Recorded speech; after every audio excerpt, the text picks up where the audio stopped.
নমস্কার, welcome to পুতুল ভান্ডারিস kitchen. আজকে আলুর মধ্যে সামান্য বাদাম দিয়ে একেবারে দারুণ স্বাদের মুখরোচক চটপটা স্বাদের একটা আলুর তরকারি রেসিপি আপনাদের সঙ্গে শেয়ার করছি। সম্পূর্ণ নিরামিষ আলুর এই রান্নাটা এত ভালো হয় খেতে, আর এই রান্নাটা ছোট বড় সকলেই খুব ভালোবাসবে খেতে। আর আলু প্রায় আমাদের নিত্যদিনের সঙ্গী, আর লুচি রুটি পরোটা খাওয়ার সময় আমরা প্রায় আলু তরকারি করে থাকি। তবে এইভাবে যদি একদিন আলু তরকারিটা করেন দেখবেন এত ভালো হয় এই আলু তরকারিটা। আর এটা এমনি শুধু শুধুও খাওয়া যায়, খেতে ভীষণ ভালো লাগে তরকারিটা। তা আলুর তরকারি বানাবার জন্য বেশ বড় সাইজের আমি 4টে আলু দিয়ে আজকে করব রান্নাটা। তা আলু খোসাটাকে প্রথমে ছাড়িয়ে নিচ্ছি। খুব সহজ সাধারণ রান্না। আলু তরকারি প্রায় দিনই আমরা করে থাকি রুটি লুচি পরোটা খাওয়ার জন্য। এইভাবে যদি আলু তরকারিটা একদিন বানিয়ে দেন বাড়ির সকলেই খেয়ে খুব প্রশংসা করবে। তরকারিটা এতটাই মুখরোচক হয় আর দেখতেও দুর্দান্ত হয়। তা আলুগুলোকে এভাবে একটু ছোট ছোট ডুমো ডুমো করে কেটে নিচ্ছি। আজকের এই আলুর তরকারির রান্নাটা যদি আপনাদের ভালো লাগে প্লিজ একটা লাইক শেয়ার কমেন্ট করবেন। আর আপনি যদি আমার চ্যানেলে নতুন বন্ধু হয়ে থাকেন চ্যানেলটিকে সাবস্ক্রাইব করে নেওয়ারও অনুরোধ জানালাম। আলুগুলোকে ঠিক আমি এরকম সাইজের কেটেছি, কাটার পরে খুব পরিষ্কার করে 2-3 বার ধুয়ে নিয়েছি। এখন আমি কিছুটা জল বসিয়ে দিয়েছি, জলটা গরম হয়ে গেছে। গরম জলের মধ্যে আলুগুলো দিয়ে দিলাম, আলুটা দিয়ে একবার নাড়াচাড়া করে দিচ্ছি। এখন এটাকে খুব বেশিক্ষণ না 2 থেকে 3 মিনিটের জন্য মাঝারি আঁচে এটাকে ঢাকা দিয়ে হালকা করে একটু সেদ্ধ করে নেব। খুব বেশি গলিয়ে এটাকে সেদ্ধ করব না, তাহলে আলুটা রান্না করার পরে একেবারে ভেঙে যাবে। ঠিক 2-3 মিনিট পরে আমি ঢাকাটা খুলে দিয়েছি। এখন একটু চেক করে দেখে নিচ্ছি আলুটা বেশ নরম হয়ে গেছে, অথচ গোটা গোটা আছে। এরকমভাবে আলুটাকে সেদ্ধ করতে হবে। আলুটাকে ওই পাশে জল ঝরিয়ে নিয়েছি, কড়াইটা পরিষ্কার করে বসিয়ে দিলাম। 1 চামচ পরিমাণে দিয়ে দিলাম সর্ষের তেল। খুব সামান্য একটু গোটা জিরে ফোড়নে দিচ্ছি, আর খুব সামান্য একটু কালো সর্ষে ফোড়নে দিচ্ছি একটা শুকনো লঙ্কা 2 টুকরো করে দিলাম। আর এখানে দিচ্ছি 1 ইঞ্চি পরিমাণে আদাকে এইভাবে একটু মোটা মোটা লম্বা লম্বা করে কুচিয়ে নিয়েছি।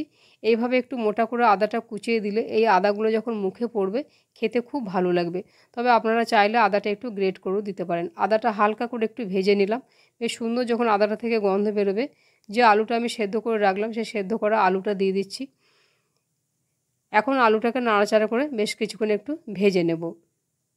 খুব সহজ সাধারণ রান্না আলুর তরকারি প্রায় দিনই আমরা করে থাকি রুটি লুচি পরোটা খাওয়ার জন্য।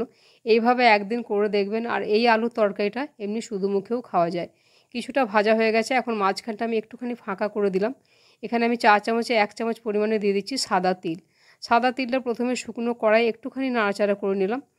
তারপরে এটাকে আলুর সাথে মিশিয়ে দিয়ে আবারও ভালোভাবে একটুখানি ভেজে নেব। একটুখানি সাদা তিল এভাবে রান্নার মধ্যে দিলে খুব সুন্দর একটা গন্ধ বেরোয় যখন তিলগুলো মুখে পড়ে। বেশ ভালোভাবে নাড়াচাড়া করে নিয়েছি। এখন দিয়ে দিচ্ছি পরিমাণের থেকে একটু বেশি পরিমাণে নুনটা দিলাম, পরে আমি কারণটা বলবো। সামান্য পরিমাণে দিয়ে দিচ্ছি হলুদ, আর খুব সামান্য পরিমাণে দিয়ে দিচ্ছি কাশ্মীরি লঙ্কার গুঁড়ো। একটা টমেটোকে এভাবে একটু মোটা মোটা টুকরো করে কেটে রেখেছি। টমেটোটা দিয়ে এখন সমস্ত কিছু নাড়াচাড়া করে আবারও খুব ভালো করে এগুলোকে ভেজে নেব। একই রকমভাবে আলুর তরকারি না করে বিভিন্ন দিনে ঘুরিয়ে ফিরিয়ে যদি একটু রান্নাগুলো করা যায় সকালে জলখাবারে বা রাতে, খুব ভালো লাগে এইভাবে রান্নাগুলো করলে। 2-3টে কাঁচা লঙ্কা চেরা ওপর থেকে দিয়ে দিলাম। দেওয়ার পরে আবারও এটাকে ভালোভাবে নাড়াচাড়া করে দিচ্ছি। এখন এটাকে কম আঁচে কিছুক্ষণ ঢাকা দিয়ে রাখবো যাতে টমেটোটা একটু নরম হয়ে যায়। আর খুব সামান্য আমি একটু জলের ছিটা দিয়েছি, ওই ভিডিওটা আমার দেখানো হয়নি। খুব বেশি রান্নাটাতে জল দেবো না, রান্নাটা শুকনো শুকনো করব। আর টমেটোগুলো যাতে এরকম একটু গোটা গোটা থাকে দেখতে ভালো লাগবে, তাই টমেটোগুলো খুন্তি দিয়ে আমি ম্যাশ করছি না, এরকম গোটা গোটায় রাখবো। এখন এই সময় দিয়ে দেবো ফ্রেশ কারি পাতা, একটু ছিঁড়ে ছিঁড়ে দেবো। তাহলে এই যে তাজা যে কারি পাতার গন্ধটা এই রান্নাটার মধ্যে খেতে খুব ভালো লাগে। কারি পাতা ফোড়ন দিয়ে তো আমরা অনেক রান্না করি, কিন্তু এই সময় এইভাবে কাঁচা কারি পাতাটা একটু ছিঁড়ে দিলে খেতে খুব ভালো হয়। এখন কম আঁচে এটাকে ঢাকা দিয়ে রেখে এখন আমি ভাজা মশলাগুলো তৈরি করে নেবো। বাদামটা আমি একটা ফ্রাইং প্যানে দিয়ে দিলাম, প্রায় 1 টেবিল চামচ বাদাম নিয়েছি। বাদামটাকে কম আঁচে কিছুক্ষণ নাড়াচাড়া করব। বাদামটা নাড়াচাড়া করে যখন বাদামটা অর্ধেক ভাজা হয়ে যাবে এরকম পর্যায়ে আমি 4 চামচে 1/2 চামচ গোটা ধনে দিয়ে দিলাম। আর খুব সামান্য পরিমাণে একটু গোটা জিরে দিয়ে দিচ্ছি। একটা শুকনো লঙ্কা একটু ছোট ছোট টুকরো করে দিয়ে দিলাম। আর আবারও এখানে আমি দিয়ে দেবো 4 চামচে 1 চামচ পরিমাণে সাদা তিল। এখন সমস্ত কিছু কম আছে বেশ ভালো করে নাড়াচাড়া করে হালকা করে এগুলোকে ভেজে নিতে হবে। বেশ সুন্দর এটা ভাজা হয়ে গেছে, নামিয়ে এটাকে ঠান্ডা করতে দেব। এখন তরকারির ঢাকাটা খুলে দেখে নেব কীরকম পর্যায়ে আছে। সামান্য আমি একটু জলের ছিটা দিয়েছিলাম, আপনারা যদি একটু গ্রেভি রাখতে চান সেক্ষেত্রে সামান্য গরম জল দিয়েও রান্নাটা করতে পারেন। আলুগুলো সমস্ত গোটা গোটা আছে, টমেটোগুলোও দেখা যাচ্ছে, আর আলুটা বেশ ভালো সেদ্ধও হয়ে গেছে, একটা আলুও ভেঙে যায়নি। একেবারে রান্নাটা এরকম ঝরঝরে হলে এটা শুধু মুখেও খেতে ভালো লাগবে।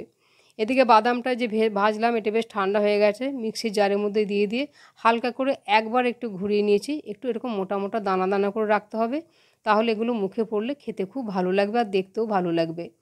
এখন এই গুঁড়ো করা বাদামটা আলুর মধ্যে দিয়ে দিলাম। দেওয়ার পর এখানে দিয়ে দিচ্ছি চা চামচের সামান্য পরিমাণে একটুখানি এটা আমচুর পাউডার, আর স্বাদ অনুপাতে দিয়ে দিচ্ছি চিনি। এই রান্নাটা টক ঝাল মিষ্টি স্বাদের হয়, একেবারে চটপটা স্বাদের। এটা শুধু শুধু খেতে খুব ভালো লাগে। এটা খাওয়ার পর 1 কাপ গরম চা পেলে একেবারে অসম্ভব তৃপ্তি লাগে, দারুণ লাগে এটা খেতে। খুব ভালোভাবে নাড়াচাড়া করে মিশিয়ে দিচ্ছি, তলায় একেবারে আমার বসে যায়নি, আর একেবারে এরকম ঝরঝরে করেই রাখতে হবে। এখন গ্যাসের ফ্লেমটাকে আমি অফ করে দিয়ে 1 টুকরো গন্ধরাজ লেবুর নিয়েছি, তার রসটাকে চিপে দিচ্ছি। এই গন্ধরাজ লেবুর রসটা এই রান্নাটার মধ্যে এত সুন্দর একটা গন্ধ বেরোয়, গন্ধরাজ লেবু না থাকলে এমনি পাতিলেবু এই সময় দিয়ে দিলে খুবই সুন্দর একটা ফ্লেভার হয়, দারুণ লাগে খেতে।